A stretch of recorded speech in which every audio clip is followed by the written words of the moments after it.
বীরের বেশে সশস্ত্র মহড়ায় ফিরে আসবে সাবেক প্রধানমন্ত্রী শেখ হাসিনা।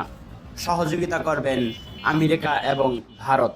আমেরিকার বিশেষ ফোর্স এবং ভারতের বিশেষ ফোর্সকে সাথে নিয়ে বাংলাদেশে ঢুকবেন সাবেক প্রধানমন্ত্রী শেখ হাসিনা। ইতোমধ্যে ভারতের গোয়েন্দা সংস্থা বাংলাদেশ সরকারের সাথে মিটিং করেছেন।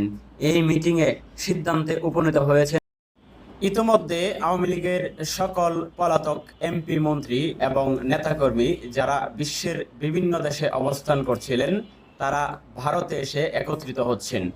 ভারত থেকে ভারত সরকারের সহযোগিতা এবং আমেরিকা সরকারের সহযোগিতায় বেনাপোল বন্দর দিয়ে বাংলাদেশে ঢুকবেন বলে সিদ্ধান্ত জানিয়েছেন আওয়ামী লীগের বিভিন্ন টেলিগ্রাম গ্রুপে। ডিসেম্বর মাসে শেখ হাসিনা বাংলাদেশে ফিরে আসবেন, অর্থাৎ প্রত্যাবর্তন করবেন। এই খবর ছড়িয়ে পড়ার পর বাংলাদেশে অবস্থানরত গুপ্ত আওয়ামী লীগের নেতাকর্মীরা বাংলাদেশের বিভিন্ন জেলার আনাচে কানাচে মিছিল করতে দেখা গেছে। এছাড়াও ঢাকার সাভার, যাত্রাবাড়ি, উত্তরা সহ বিভিন্ন পয়েন্টে তারা মিছিল করেছেন।